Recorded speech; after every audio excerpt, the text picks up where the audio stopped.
So, in this video, I'll be talking about differential equations. A differential equation is nothing but a function of x, y, and y prime, where y prime is nothing but dy by dx. So, y prime is dy by dx, and a differential equation is a function of x, y, and y prime, such that this function is equal to 0. So, solution of a differential equation is a function y is equal to f of x. So y can be, if y can be written as a function of x, such that when you substitute x, and instead of y you substitute f of x, and instead of y prime you substitute f prime of x, then this function goes to 0 for every x. That is when we say that y is equal to f of x is a solution of this differential equation. So let's look at an example. So this here, y prime minus 3y is equal to 6x plus 4 is a differential equation, because it can be written in the following form: y prime minus 3y minus 6x minus 4 equal to 0.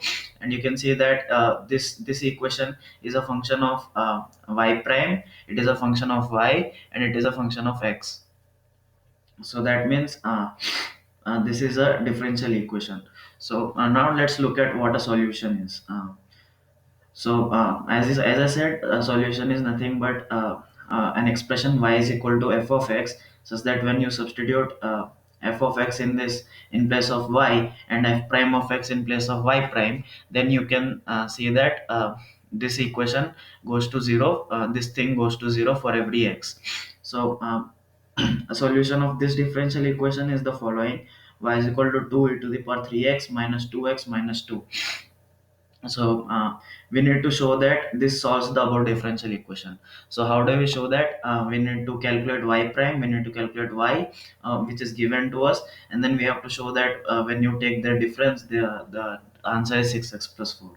So let us see that y prime is nothing but dy by dx. So it is d by dx of 2 e to the power 3x minus 2x minus 2. So this is equal to 6 e to the power 3x minus 2, right? And 3y is equal to 3 times 2 e to the power 3x minus 2x minus 2. So this is equal to 6 e to the power 3x minus 6x minus 6. So now you can see that y prime minus 3y is equal to this minus this. So it is this minus this. So this is equal to 6 e to the power 3x minus 2 minus 6 e to the power 3x plus 6x plus 6. So this is equal to, so this and this cancel out, and we have 6x plus 4. So you can see that when you take y is equal to this 2 e to the power 3x minus 2x minus 2, then when you take y is equal to this, it satisfies this equation: y prime minus 3y is equal to 6x plus 4. Therefore y is equal to 2 e to the power 3x minus 2x minus 2 is a solution for the above differential equation. So therefore this is a solution of this differential equation. So now, so uh, what is a general let's say you have some differential equation. So y prime, some function of x, y, and y prime equal to 0. So it is so when you don't have any initial data, so an initial data is something like y of c1 is equal to x1, something like that. So c1 and x1 are some constants. Until you have some initial data, this differential equation will have infinite solutions. So infinite solutions unless some initial data is given.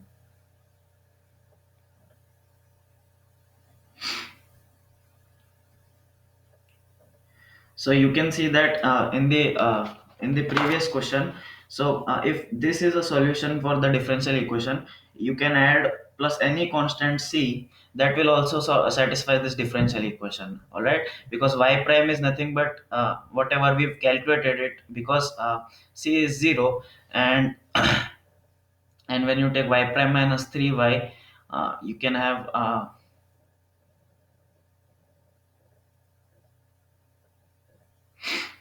yeah. So you can see that if you add plus c in this, you can still have this following, you can still see that y will satisfy this differential equation. So that means you, if you add any constant that is a solution to this differential equation, so that means this differential equation has infinite solutions. So unless you have something like y of 0 is equal to well, whatever y of 0 is equal to 2 minus 2 0. So unless you have y of 0 is equal to 0, this solution won't be unique. If you have y of 0 equal to 0, you can see that c will be equal to 0.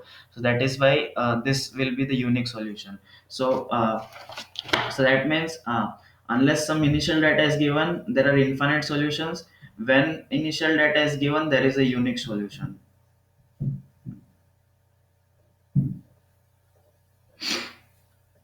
We have a unique solution. So that is some theory of differential equations. So now let's look at how to solve differential equations of degree 1, of order 1. So let's say that you have something like we look at the method variable separable. So when you have a differential equation like this, and so the differential, if this can be also written as y prime is equal to some f of x into g of y. So that means the terms that are appearing free of y prime, free of any differential operator, dy by dx. This is a term that is free of dy by dx. And if this term can be written as a product of a function of x and function of y, then we say that this differential equation is variable separable. So that means the differential equation can be written in this form: y prime is equal to f of x g of y.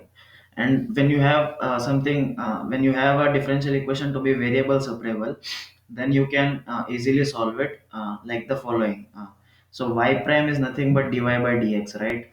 So this equation is essentially dy by dx is equal to f of x times g of y.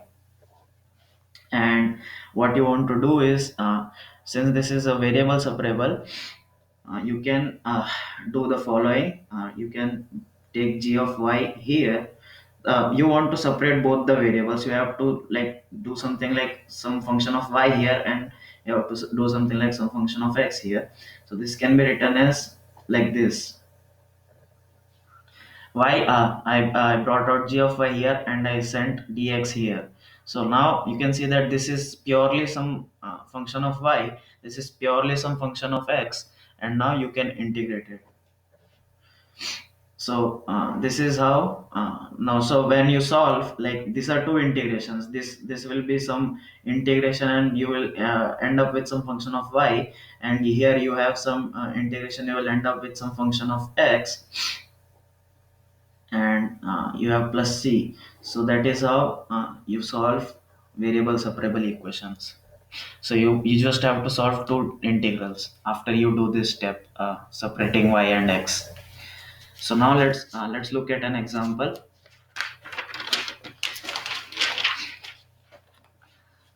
So we want to find out the different solution of this differential equation: y prime minus 5x power 4 y cube equal to 0. So we want to find the general solution of this equation. So as you can see, there is nothing given, no initial data.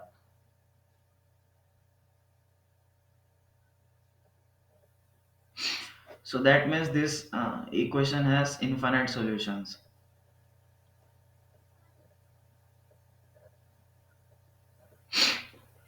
We can see how we can find all the infinite solutions in the following way. So you have y prime minus 5x4 y cube equal to 0.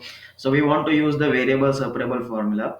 So how do we do that? Well, first we write y prime is equal to dy by dx. All right, so we have dy by dx mine is and we send these terms on the right hand side of the equation, like on this side. So we have 5x4 y cube, and this is our differential equation. As you can see that this is a function of x and this is a function of y, and they are multiplied together, so that is why this is variable separable.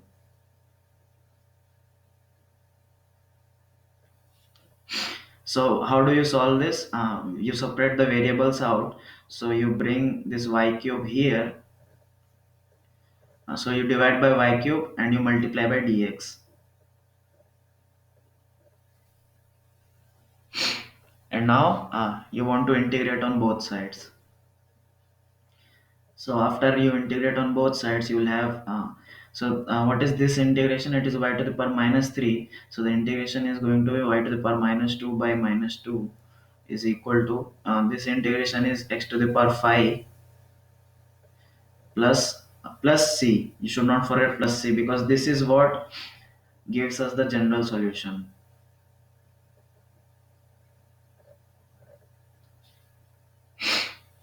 So now you have minus 1 by 2y squared is equal to x to the power 5 plus c. So this is our general solution.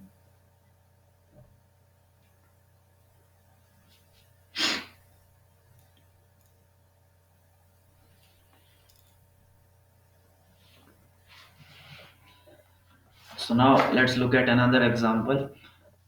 You have e to the power 2x y prime is equal to square root 1 minus y squared. So first we write y prime is equal to dy by dx, and then you write down it in this form: dy by dx is equal to f of x g of y, and then you want to write it down as dy by g of y is equal to f of x dx, and then you integrate on both sides. So that this is like the general setup that you want to do when solving a differential equation. So let's do that. So this can be written as e to the power 2x dy by dx is equal to square root 1 minus y squared, and then we want it to be in this form. So we'll write it down as e to the power 2 dy by dx is equal to, so we'll need to send this here. So this will become square root 1 minus y squared by e to the power 2x. All right, and now we want to bring this we want to separate the terms of y and x separately. So this is going to be dy by square root 1 minus y squared is equal to e to the power minus 2x, because 1 by e to the power 2x is e to the power minus 2x dx, and then you want to integrate on both sides. All right, so the integration of square root 1 by square root 1 minus y squared is sine inverse y is equal to, and the integration of e to the power minus 2x is e to the power minus 2x by minus 2 plus and plus c gives us the general solution.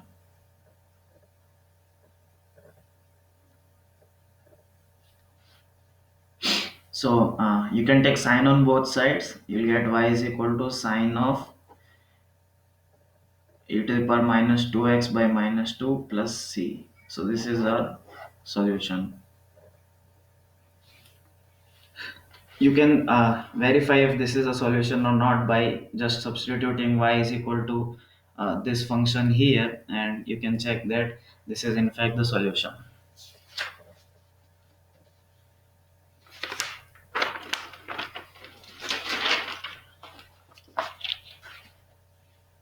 All right, so let's look at another example.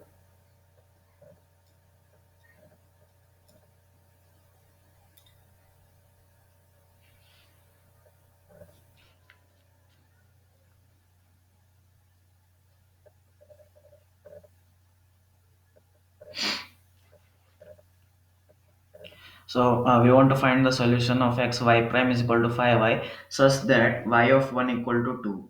So now we have some initial value, initial data. So this time we won't be finding out the general solution. We will find one particular solution. Like this C gives us a range of solutions, right? You can put C equal to 0, you can put C equal to 1, you can put C any real number, and you will have different solutions. So for every real number C, you have a solution, you have some equation that satisfies this differential equation, so there is no particular solution. But when you have an initial data like this, y of 1 is equal to 2, you will have a particular solution, one function that will satisfy this equation and also this initial data. So let's look at the solution of this. So how do you find out this? We want to use the variable separable because that is the only method we have learned. So we want to write down y prime is equal to dy by dx, and then we want to write down dy by dx is equal to f of x g of y. That means a function of x times some function of y, and then we want to separate the variables out and integrate on both sides. So this is like the general setup. So let's find out the solution of this. So xy prime is equal to 5y. So this can also be written as x times dy by dx is equal to 5y. So dy by dx is equal to 5y by x. Now you want to separate the variables. So you have dy by 5y is equal to dx by x, and then you want to integrate on both sides. So this integration is 1 by 5 log modulo y is equal to log modulus x plus c. Now here we want to use the initial data y of 1 is equal to 2. So what this means is that when you substitute x is equal to 1, you want to substitute y is equal to 2. So this is the meaning of this initial data. This is the value of x and this is the value of y. So you want to substitute x equal to 1 and y is equal to 2 in this setup and find out the value of c. So so let's do that. So I want to substitute x is equal to 1 and y is equal to 2. So this becomes 1 by 5 log of 2 is equal to log of 1 plus c. Alright. So that means so this is going to be like this is 0 and c is 1 by 5 log 2.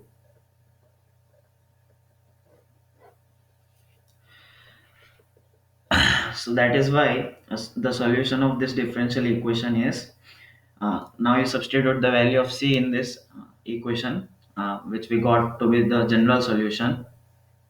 This was the general solution, and after we found out the value of c using the initial data, we have a particular solution, which is 1 by 5 log modulo y is equal to log modulo x plus 1 by 5 log 2.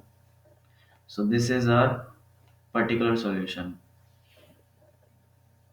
and this is our final answer. So that is how you want to solve an initial data problem. Let's look at another example. Find a solution of y prime y of this equation y prime is equal to x square 1 plus y square.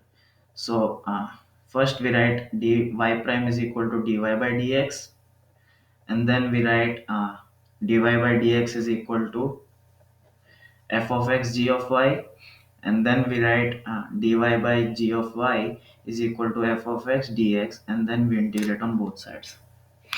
So so this equation can be written as dy by dx is equal to x square into 1 plus y squared, and then you want to separate the variables and integrate on both sides.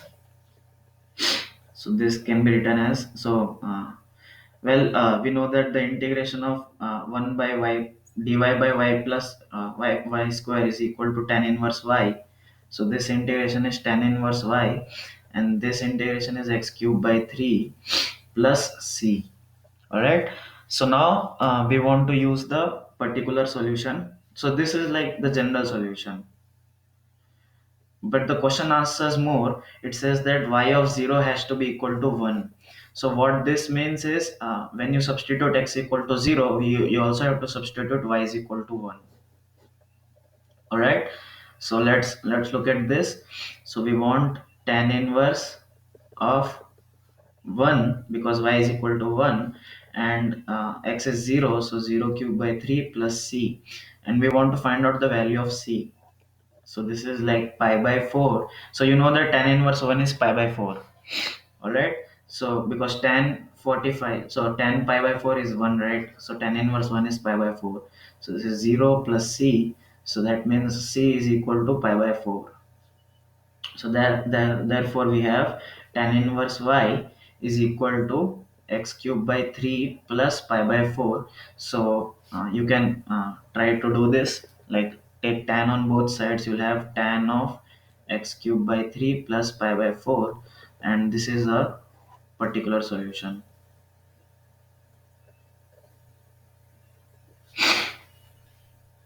Right.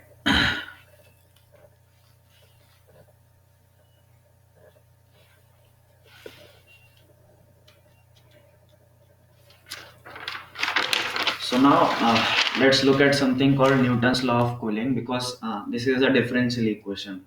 So what the Newton's law of cooling states is that, suppose you have an object, uh, and which is at initially which is at temperature, okay, maybe, and you have a surrounding.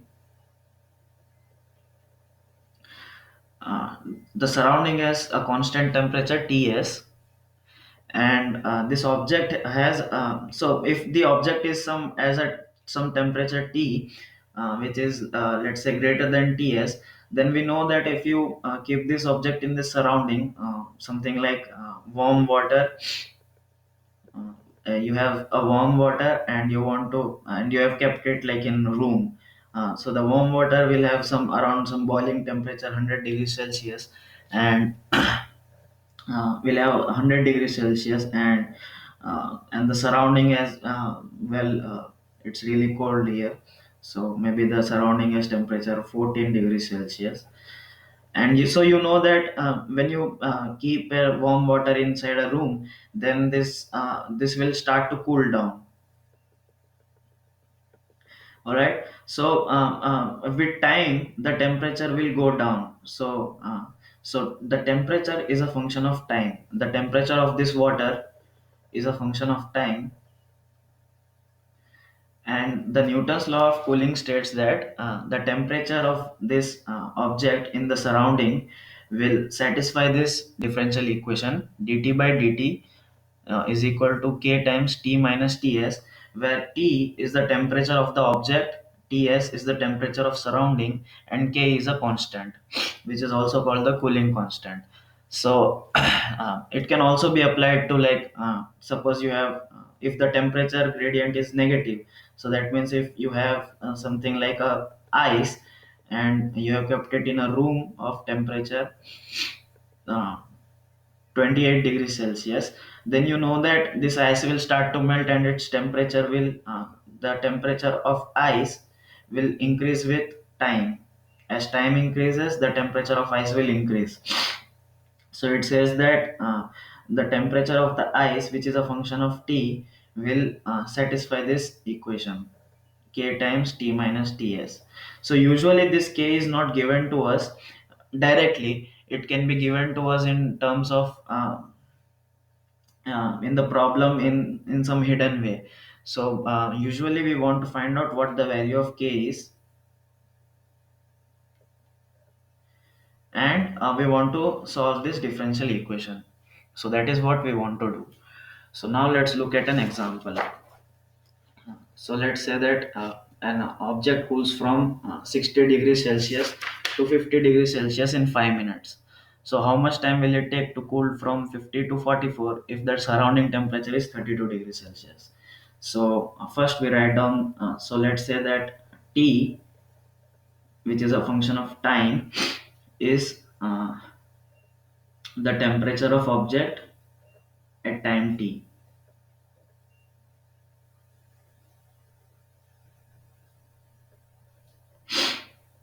All right. So we know that object cools from 60 degrees to 50 degrees in 5 minutes. So if you take t of 0, which is the initial temperature of the object, it will be 60 degrees. So at time t equal to 0, the object is at 60 degrees Celsius, right? And at time 5 minutes, the object is at 50 degrees Celsius. We also know that the surrounding temperature is 32 degrees Celsius.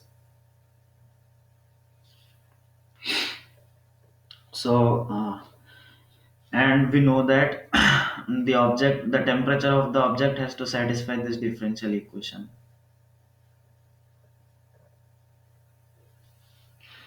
right? So dt by dt is equal to k times, so we know that the surrounding temperature is 32, so I'll write down ts is equal to 32 here.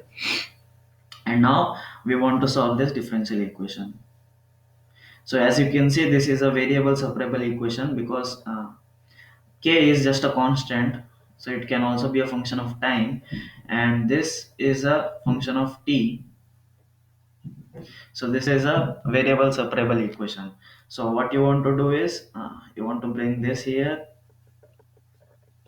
you want to bring this here, and then you want to integrate on both sides, right? So log modulus t minus 32 is equal to kt plus c.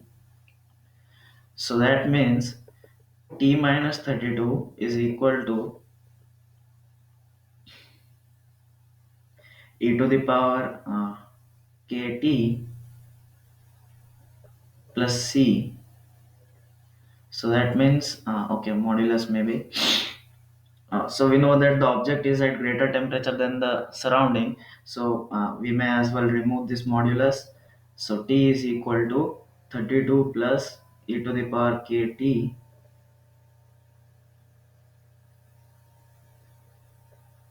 plus c.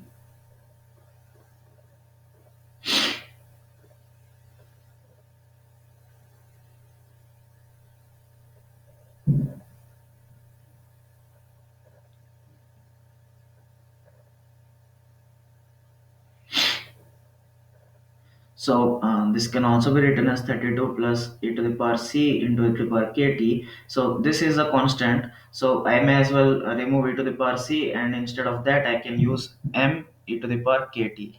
Right. So this is the function of temperature. But we don't know what m is. We don't know what k is. But so these are two variables. But we also have t of 0 equal to 60 and t of phi is equal to 50. So we have two equations and two variables, so we have two equations and two variables, so we can solve it. So let's do that.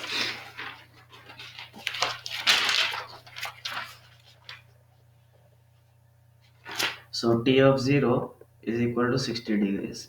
So that means 32. So we know that t of t is 32 plus m e to the power kt, right? So 32 plus m e to the power k into 0 is equal to 60. So that means so e to the power 0 is 1. So this is 32 plus m is equal to 60. So m is going to be 60 minus 32, which is 28. So t of t is equal to 32 plus 28 e to the power kt. Alright. Now we want to find out what k is. So for that we'll need t of phi is equal to 50. So that means 32 plus 28 e to the power kt, k into 5, because t is equal to 5, is equal to 50, right? So that means 28 e to the power 5k is equal to 18. So this is e to the power 5k is equal to 9 by 14. So k is equal to so you can take log on both sides. So k is equal to 1 by 5 log 9 by 14, right? So now we want to find out the time when the temperature is 32 degrees celsius, or sorry, 44 degrees celsius. So what we want to do is t of t is equal to 44, and we have to find what the value of t is. And so now we know that after we have found out k and after we have found out m, we know that t of t is given as 32 plus m e to the power kt, so which is equal to 32 plus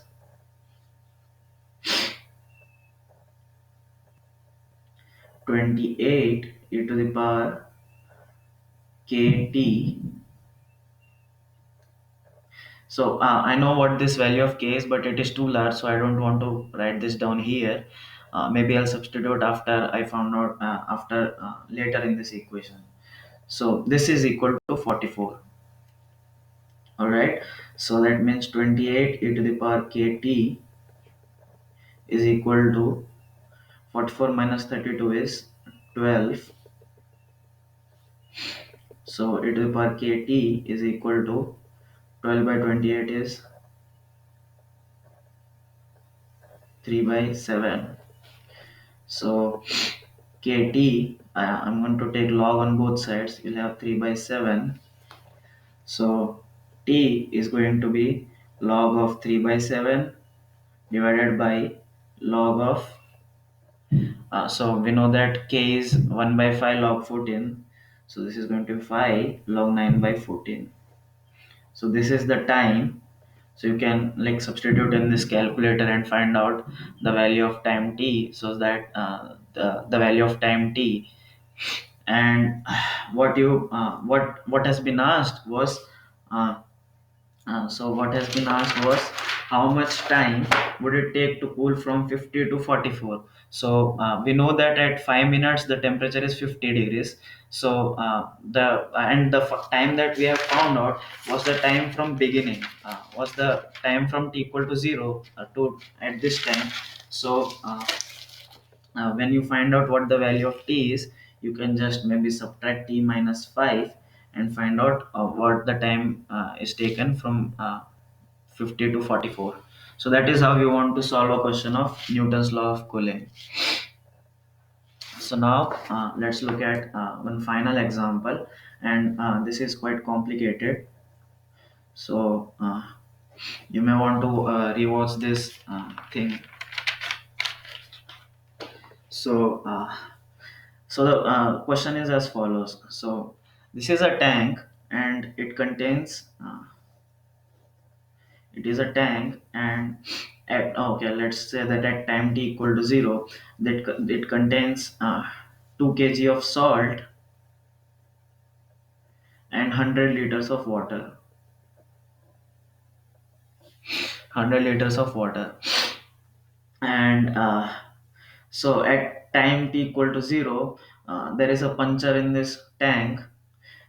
So a puncture in the tank, and the water, this solution flows out at the rate of 1 liter per minute.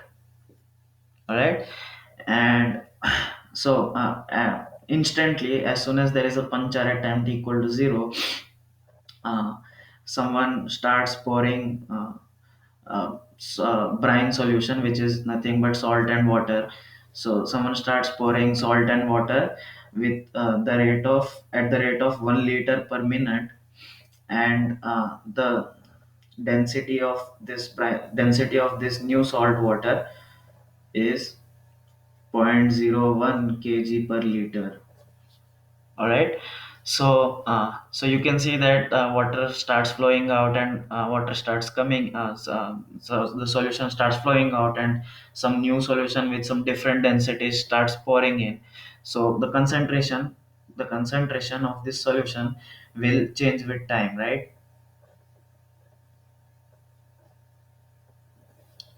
So that means the concentration is a function of time.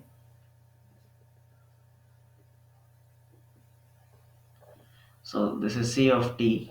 So what you want to do is find C of t, the function of concentration at time t. All right. So that is your That is the question. So how do we find C of t? Well, okay. So let's look at the data here. So water starts flowing inside with rate 1 liter per minute, and it starts going outside with rate 1 liter per minute. So that means water is going at the same rate at which rate it is coming. So that means the volume of this container, volume of water, volume of solution remains constant,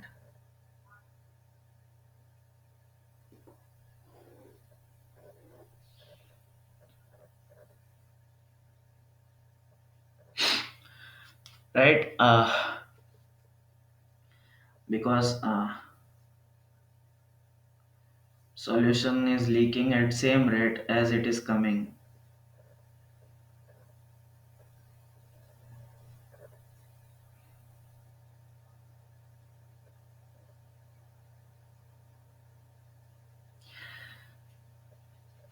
Since uh, since the volume of this tank remains constant, so that means if I take u some function u of t, which is the amount of salt in the tank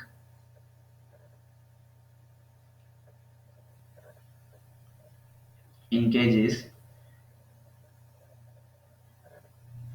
then you know that the concentration is going to be u of t, the amount of salt divided by total volume, uh, a total volume which is going to be 100 liters, because the volume will remain constant throughout. So the concentration is going to be u of t by 100. So what we want to do is we want to find u of t. If we find u of t, we know that we can find c of t, the function of concentration as a function of time. So if you find u of t, you can find c of t. So let's start finding out u of t.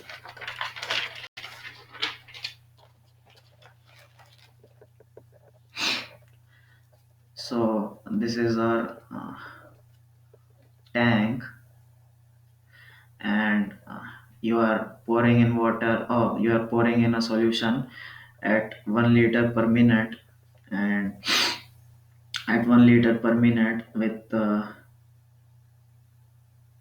which has density 0.01 kg per liter solution,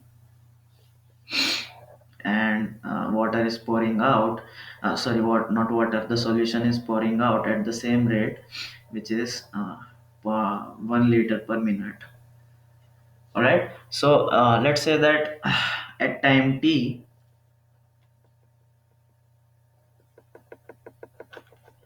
there is u of t kg of salt in this water, u of t kg of salt in this water, in this solution.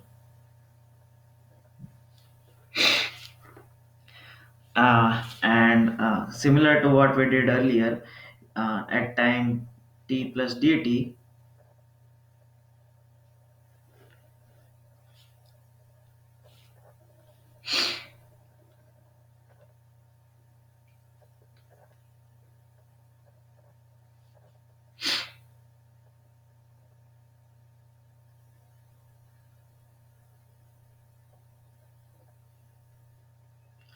at time t plus dt, we know that in dt time,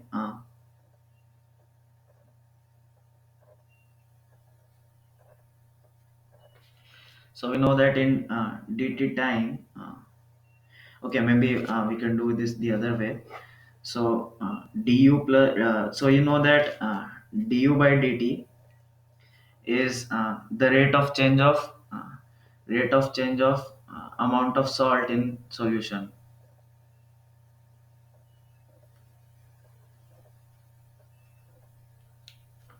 right? So you know that uh, you know that this water is going out at the rate of 1 liter per minute. So that means water is going out at the rate of 1 liter per minute. So the solution starts pouring out at rate of 1 liter per minute. So that means the concentration of what is going out is going to be okay. So you know that the salt solution is at concentration u of t.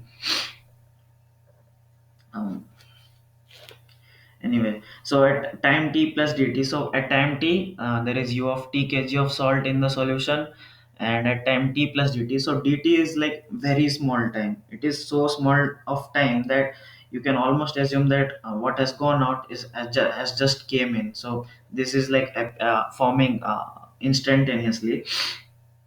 So that means the amount of salt.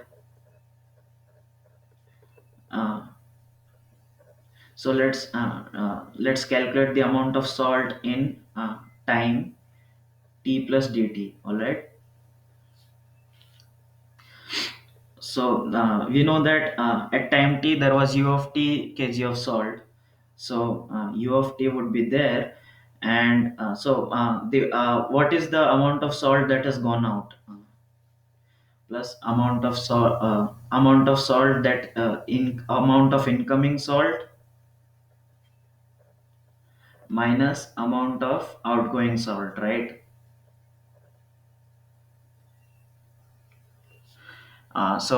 You know that u of t was there in time t plus dt. Some salt has leaked out of this. Some amount of salt has leaked out in the form of a solution from this tank, and some amount of salt has been poured in the form of solution in this tank.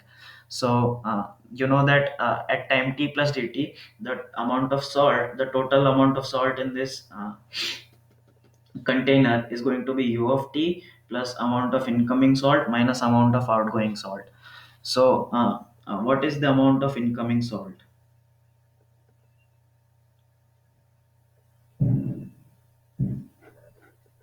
Since you know that this solution is coming at the rate 1 liter per minute, so that means in 1 minute you'll have 1 liter of solution has just come. So that means in time dt, you'll have dt liters of solution inside.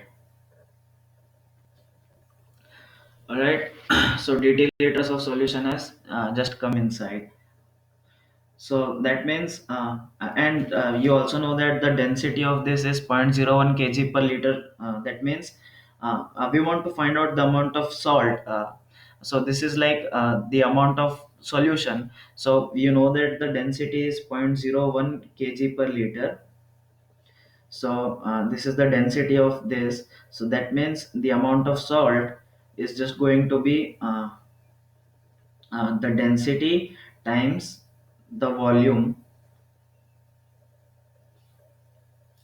Density times volume, right? This is density, this is volume. Because I said that dt liters of solution has just come inside, so that means this is the volume of solution that has come inside in time dt, and this is the density of that. So the amount is 0.01 dt kgs of salt that has come inside.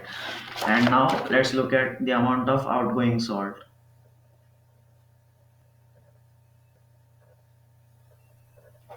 So outgoing salt is so you have this container, you have u of t kg of salt, and water the solution is going out at the rate of 1 liter per minute. That means in time dt,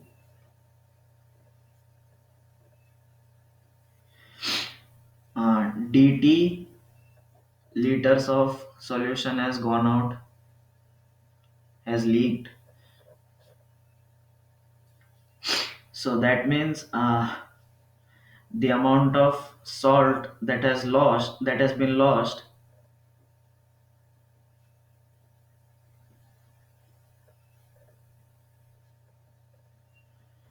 is going to be what? So the concentration of this is going to be u of t, right? Since we are at time t, since only dt time has occurred since time t, so you know that dt is like very small. So it doesn't matter how much solution has been poured, the concentration won't change because like this is very small time. It is instantaneously happening. So the amount of salt that has been lost is going to be uh, okay. So u of t by 100 is the solution, is the concentration of this solution, right? Times dt. So this is the concentration into volume. So this is the volume of the solution, right? So this many kgs of salt has been lost. So now at time t plus dt, total salt is going to be u of t plus the salt gain, which is zero point zero 0.01 dt. The salt gain was 0.01 dt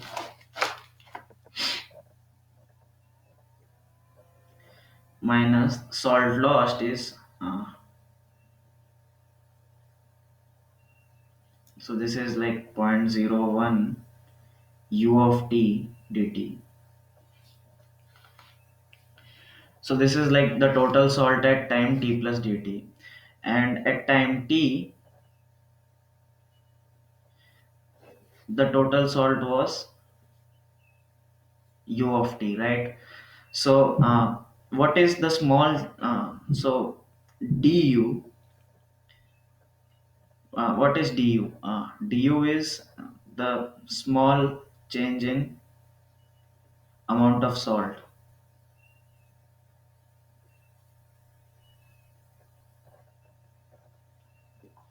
So we know that it is going to be u of t plus dt minus u of t, right? So you know that at time t plus dt the salt is this u of t plus zero point zero 0.01 dt minus zero point zero 0.01 u of t dt, and u minus u of t, right? So these two will cancel out, and this is going to be zero point zero 0.01 times 1 minus u of t dt. So this is going to be d of u.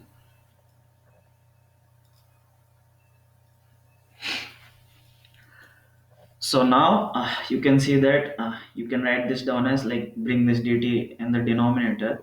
You will have du by dt is equal to zero point zero 0.01 times 1 minus u of t.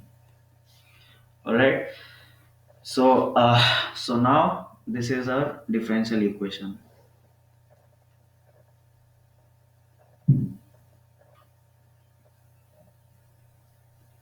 and we know that this can be solved using variable separable formula, right? So this can be written down as du by 1 minus u of t is equal to zero point zero 0.01 dt, and then you can integrate on both sides. Then you will have log modulo 1 minus u of t is equal to zero point zero 0.01 t plus c. So how do you find out what is the value of c? So c is a unknown constant, right? How do we find it out? So we know that initially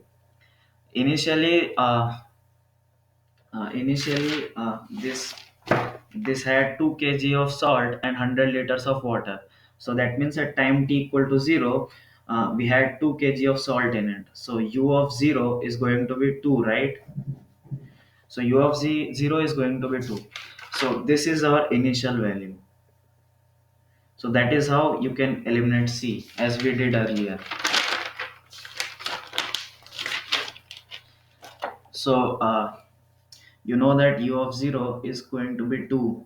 So that means for t equal to 0 you want to substitute out u is equal to 2. All right.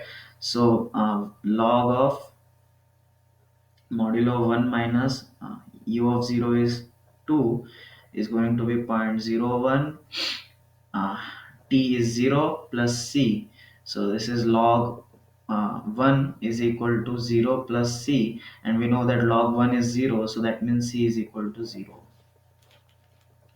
All right. So that means log of u of t minus 1 is going to be 0.01 t. So that means u of t is equal to u of t minus 1 is e to the power 0.01 t. So u of t is equal to 1 plus e to the power 0.01 t. So u of t is the amount of salt in the solution. Then C of t, which is the concentration of salt, is going to be u of t divided by 100, right? So this is like the volume, and this is amount of salt, and this is concentration. So this is going to be zero point zero 0.01 u of t. So that means this is 0.01 times 1 plus e to the power 0.01 t. So this is a final answer. As you can see, when you substitute t equal to 0, you get 0.02, which was the initial concentration. So that is how you want to solve this question.